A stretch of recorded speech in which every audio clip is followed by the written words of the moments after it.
Hi friends, welcome back to our channel.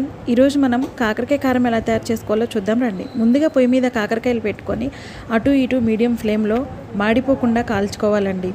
వాటిని మెత్తగా screen పైన చూపిస్తున్న విధంగా కాల్చుకున్న తర్వాత సపరేట్గా ఒక ప్లేట్లో పెట్టేసుకొని పైన అంతా నీట్గా ఉండేలాగా క్లీన్ చేసేసుకోండి. చాకుతో స్క్రీన్ మీద చూపిస్తున్న విధంగా చేసుకొని పక్కకు పెట్టుకోవాలి.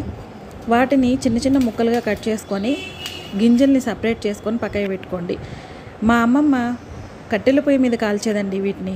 నేను గ్యాస్ మీద కాల్చాను.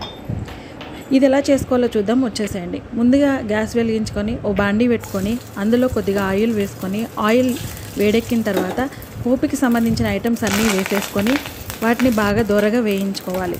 అందులో మనం చిన్నగా కట్ చేసుకున్న కాకరకాయ ముక్కలు వేసుకొని బాగా డీప్ ఫ్రై చేసుకునేలాగా స్క్రీన్ పైన చూపిస్తున్నట్టుగా చేసుకోండి.